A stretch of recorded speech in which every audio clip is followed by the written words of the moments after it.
Alright guys, so untuk hari ini saya akan cuba makan cookies, iaitu bukan cookies yang biasa tau guys, tapi cookies kali ni cookies yang dibuat daripada YouTuber terkenal, iaitu Isa Aisap. So saya akan makan cookies ni dan saya akan bagi rating lah guys, daripada 1 sampai 10. So untuk kali ni agak mencabar sikit sebabnya saya akan makan cookies tu tapi gigi saya macam sakit guys. So itulah cabaran dia.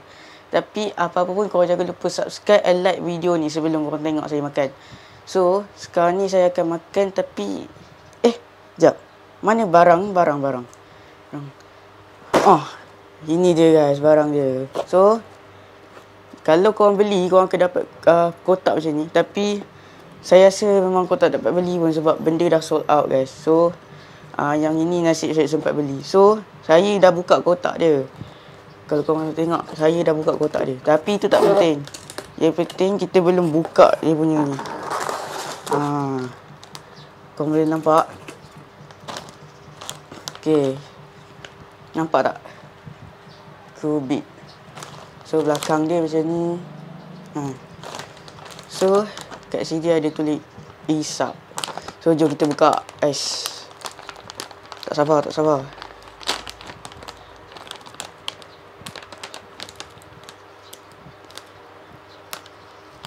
Dan kita buka.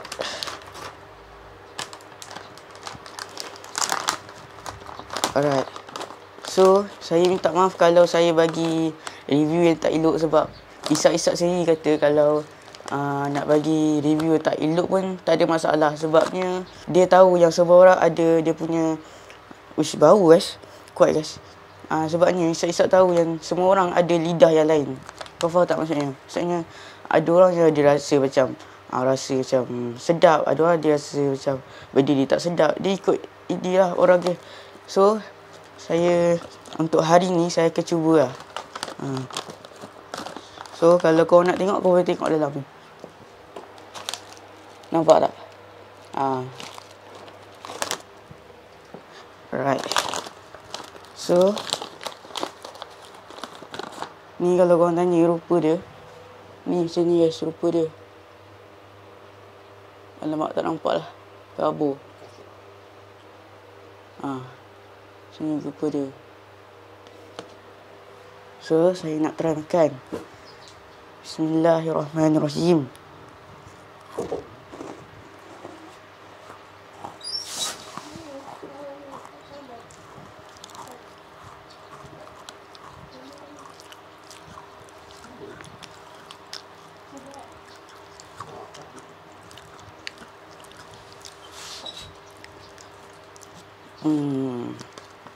Sekejap. Saya selesai sekali lah.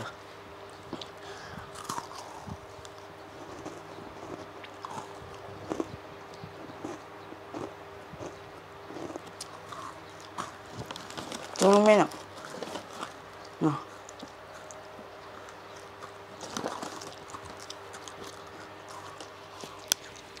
Nak bagi ni tak? Rating.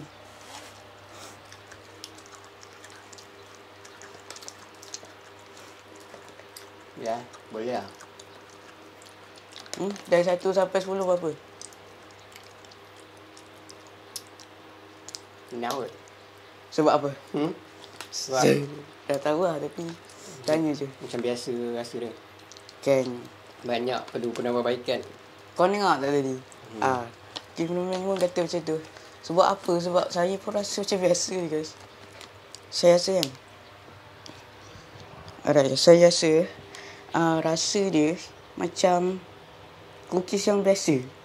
Kau faham tak? Maksudnya macam dia kata macam sedap semua kan. Tapi saya rasa macam biasa je.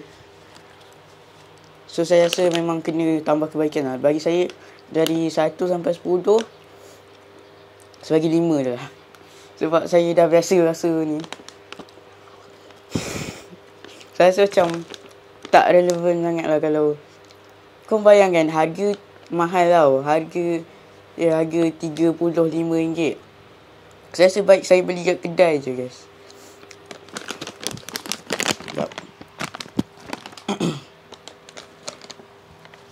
So guys, saya sekali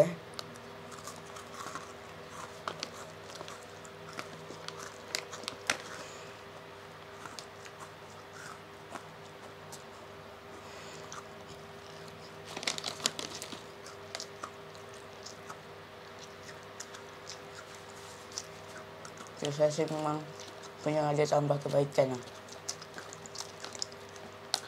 Walaupun saya tak tahu tak cakap macam mana sebab rasa biasa sangat. So kepada Isak-Isak kalau tak ada guna juga saya punya YT, tapi tak tahulah saya nak cakap apa dah. So saya harap Isak-Isak boleh tambah kebaikan dekat produk Kubik ni. Saya jujur saya cakap untuk dia punya packaging ni okey lah, dia sampai pun dalam keadaan ada berkotak kan. So apa ni, dia ada, masa saya buka kotak tu dia ada bagi ni macam apa nama dia, lantak lah, bubble wrap macam tu kan. Okay, tapi saya tak adalah nak tunjuk saya buka bubble wrap tu. Tapi yang penting korang tengok yang saya makan ni. So saya harap Isak boleh ubah lagi lah. So itu je lah untuk video ni. Walaupun simple sangat, tapi saya harap korang enjoy dalam video ni. So InsyaAllah dalam masa akan datang ada benda lagi empat daripada ni. So saya harap korang boleh support channel YouTube saya. So itu je lah saya cakap. Jangan lupa subscribe and like. So 1, 2, 3 tamat.